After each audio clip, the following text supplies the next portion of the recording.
मिलबोन ते कर ले करार, आज मिलबोन ते कर ले करार। चुपके कन्या बे दरिया के पार, चुपके कन्या बे दरिया के पार। आज मिलबो ते कर ले करार, आज मिलबो ते कर ले करार।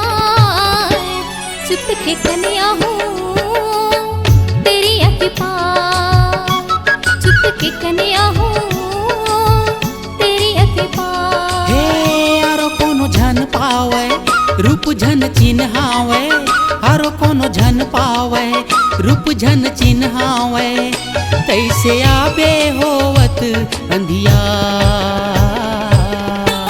चुपके कन्या हूँ दरिया के पार, चुपके कन्या हूँ दरिया के पार।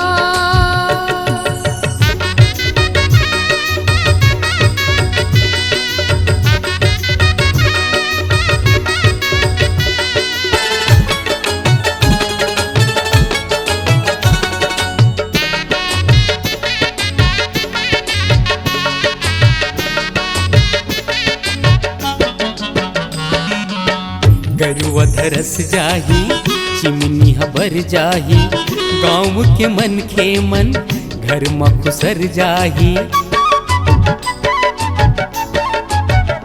ए गरुआ धरस जाही चिमनी हबर जाही, गाँव के मन खे मन घर में खुसर जाही।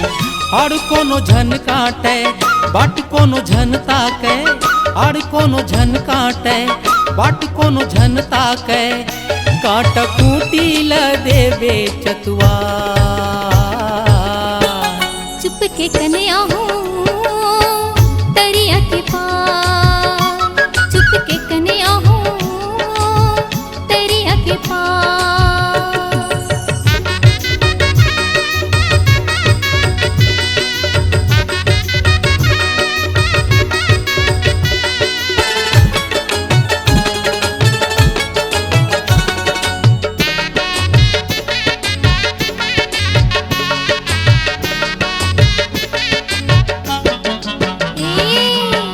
चंदा बुड़ जाही भैया सुत जाही, टोकरी दाई के जब किस्सा पुर जाही।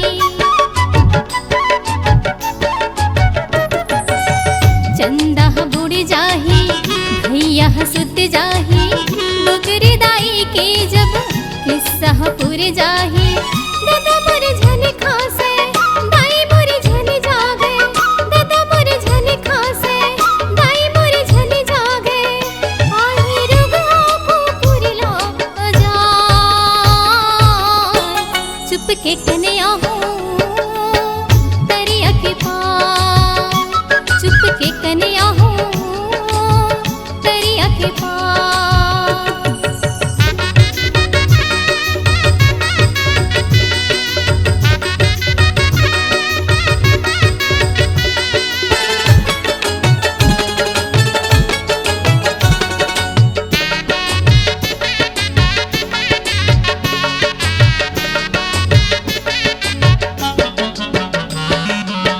पिपर के छाँव तरी पहली मिलन के घड़ी, एक दूसरे के हम बन जाबो आज घड़ी। ए पिपर के छाँव तरी पहली मिलन के घड़ी, एक दूसरे के हम बन जाबो आज घड़ी। ए माया पीरा बाँट लेबो, छिन घड़ी काट लेबो, माया पीरा बाँट लेबो। छिन घड़ी काट लेबो, हवे साखी सावन के फुहार।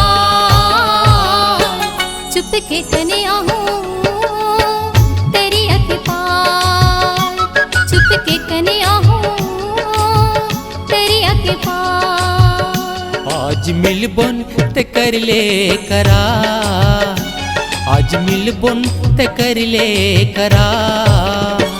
चुपके कन्या बे दरिया के पार, चुपके कन्या बे दरिया के पार। आज मिलबो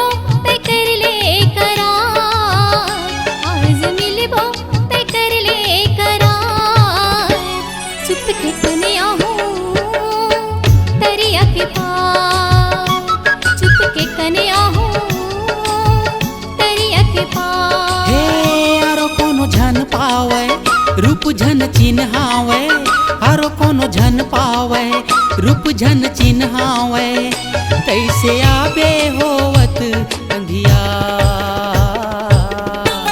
चुपके कने आबे दरिया के पार।